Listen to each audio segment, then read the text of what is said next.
નમસ્કાર દર્શક મિત્રો, સ્વાગત છે આપનું ક્રાંતિ માર્ગમાં અને તમને સ્ક્રીન પર દેખાતા હશે હવામાન નિષ્ણાંત પરેશભાઈ ગોસ્વામીજી. પરેશભાઈ, સ્વાગત છે આપનું ક્રાંતિ માર્ગમાં. જી નમસ્કાર. જી પરેશભાઈ, હાલમાં વાત કરવામાં આવે તો ક્યાંક ને ક્યાંક એવી શક્યતાઓ દેખાઈ રહી છે કે માવઠું ગુજરાતમાં પડી શકે છે, તો કયા વિસ્તારમાં માવઠાની સંભાવનાઓ દેખાઈ રહી છે?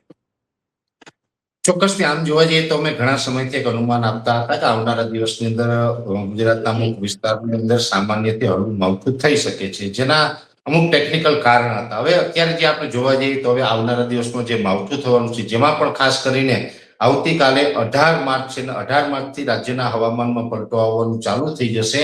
19 અને 20 માર્ચના રોજ રાજ્યના છૂટાછવાયા વિસ્તારમાં માવઠાના ઝાપટા પડવાના છે. એનું મેઇન કારણ છે, આમ જોવા જઈએ તો 9 થી 13 માર્ચ વચ્ચે એક હીટવેવ નો રાઉન્ડ આવ્યો હતો, જેમાં તાપમાન 40-41 ડિગ્રી સુધી પહોંચી ગયું હતું. આઇસોલેટેડ વિસ્તારમાં 41 પ્લસ પણ થયું હતું અને એ પછીથી થોડુંક તાપમાનમાં આંશિક રાહત પણ ચોક્કસ પડી છે. પણ હવે એ ઊંચા તાપમાનને કારણે અરબ સાગર છે એમાં પણ એક હવામાન છે અસ્થિર બન્યું છે.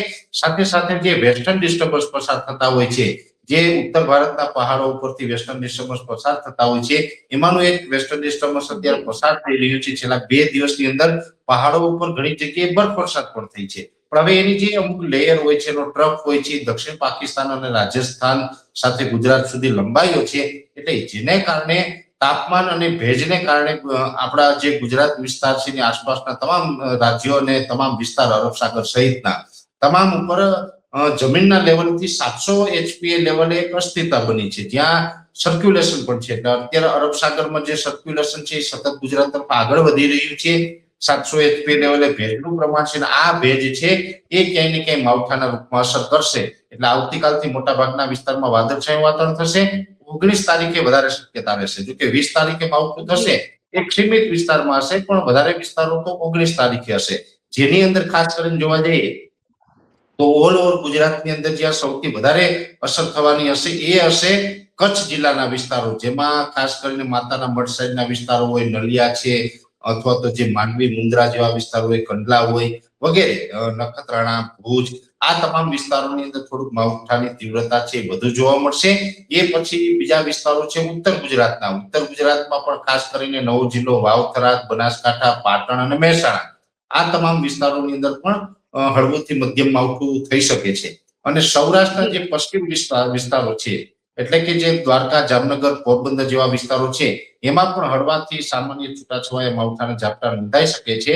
અને થોડીક ઓછી તીવ્રતા સાથે ગીર સોમનાથ, જુનાગઢ, રાજકોટ, મોરબી, સુરેન્દ્રનગર જેવા વિસ્તારો, ત્યાં પણ માવઠાની શક્યતાઓ છે.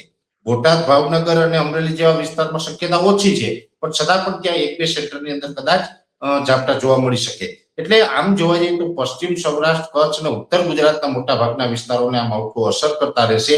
બીજા વિસ્તારને ઓછું અસર કરશે, પણ આ માવઠું છે એ સાર્વત્રિક નહીં હોય ને હેવી માવઠું નહીં હોય. એટલે આમ તો આ માવઠાથી કોઈ ડરવાની કે ગભરાવાની જરૂર નથી. પણ હા, એક ચોક્કસથી કે જે વિસ્તારમાં માવઠું પડશે ત્યાં અત્યારે જે રવિ પાક વાવેલો હતો, શિયાળુ પાક વાવેલો હતો, એનું હાર્વેસ્ટિંગ થતું હશે, એમાં ચોક્કસથી નુકસાન કરશે.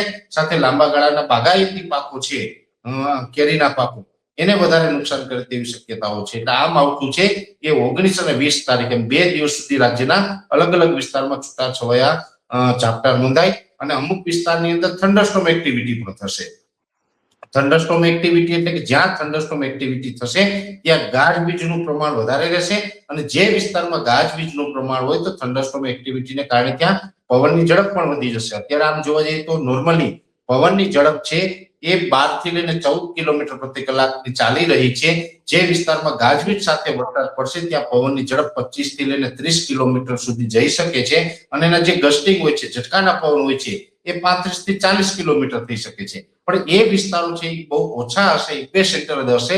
બાકી મોટા ભાગના વિસ્તારોની અંદર શાંતિથી સામાન્ય ઝાપટા પડે તેવી શક્યતાઓ છે. અને તાપમાનની વાત કરવા જઈએ તો તાપમાનમાં પણ મોટા બદલાવો આવી રહ્યા છે. અને ઘણા વર્ષ પછી પ્રથમ વખત એવું બની રહ્યું છે કે ઉનાળા દરમિયાન તાપમાન 30 ડિગ્રી કરતા નીચું આવવાનું છે. સામાન્ય રીતે જોવા જઈએ તો ઉનાળા દરમિયાન મોટા ભાગે દરેક વિસ્તારની અંદર તાપમાન છે 32 ડિગ્રી પ્લસ ચાલતું હોય છે.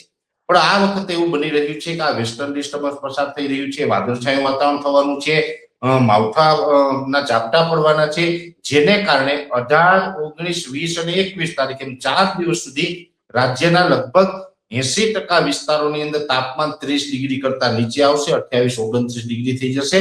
જો કે આ તાપમાન તો મોટા ભાગે શિયાળા દરમિયાન નોંધાતું હોય છે.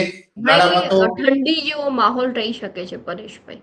ઠંડી જેવો માહોલ નહીં જોવા મળે, પણ ચોક્કસથી જ્યાં તાપમાન ઊંચું છે ને આપણે જે ઊંચા તાપમાનનો સામનો કરી રહ્યા છીએ એમાં રાહત ચોક્કસથી મળશે. એટલે તાપમાનથી 30 ડિગ્રી કરતા નીચું આવી જશે અને એ 4 દિવસ સુધી ચાલશે. એટલે 18, 19, 20 અને 21 પછી 22 તારીખે ફરીથી પાછું તાપમાન છે 30 ડિગ્રીને પાર કરે તેવી શક્યતાઓ છે. એટલે હવામાનમાં અનેક પ્રકારના બદલાવો છે એ આવનારા 3-4 દિવસ દરમિયાન આપણે જોવા મળે તેવી શક્યતાઓ અમે માની રહ્યા છીએ.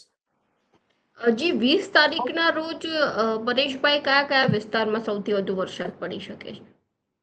મેં આપને જે વિસ્તારો જણાવ્યા છે મેડમ, એમાં મોટા ભાગે 19 તારીખમાં જ અસર જોવા મળવાની છે. 20 તારીખે અસર જોવા મળશે તો એ ઉત્તર ગુજરાતના વિસ્તારો હશે, જેમાં વાવ થરાદથી લઈ અને જે ધાનેરાવાળા વિસ્તારો છે કે સાબરકાંઠાના કોઈ વિસ્તારો છે એ વિસ્તારોમાં કદાચ 20 તારીખે છૂટાછવાયા ઝાપટા જોવા મળે અને એ વિસ્તારને બાદ કરતા અન્ય વિસ્તારમાં કદાચ 1-2 સેન્ટરની અંદર ઝાપટા જોવા મળે એ અપવાદરૂપ રહેશે. બાકી 20 તારીખે જે વરસાદની તીવ્રતા અને વરસાદના વિસ્તારો છે ખૂબ ઘટી જશે. 19 તારીખે મોટા ભાગે જે કાંઈ આ માવઠાના ઝાપટા પડવાના છે તેની શક્યતા વધારે અમે માની રહ્યા છીએ. જી પરેશભાઈ, બીજો પ્રશ્ન એ છે કે શું એપ્રિલ મહિનામાં પણ માવઠાની કોઈ શક્યતા છે કે કેમ, કે એપ્રિલ મહિનામાં ગરમીનું પ્રમાણ પણ કેવું રહેશે? પહેલી વાત તો એ છે કે માર્ચ મહિનામાં એક માવઠાથી છુટકારો થશે કે નહીં એ મેન મુદ્દો છે. હવે આમ જોવા જઈએ તો એપ્રિલ અને મે મહિનો છે એમાં તો હીટવેવ અને ઊંચું તાપમાન એ વગેરે પરિસ્થિતિ આપણે ક્યાંય ને ક્યાંય પરેશાન કરવાની છે. એપ્રિલ મહિનામાં પણ માવઠું થશે અને મે મહિનામાં પણ માવઠા થશે. એટલે માવઠા છે હવે ચોમાસા સુધી કોઈ પણ મહિનો એવો નહીં હોય કે જેમાં માવઠા જોવા નહીં મળે, અને એક કરતા વધારે માવઠા પણ થઈ શકે કે એક મહિનાની અંદર 2 માવઠા થઈ જાય, 3 માવઠા થઈ જાય, એવું પણ થાય.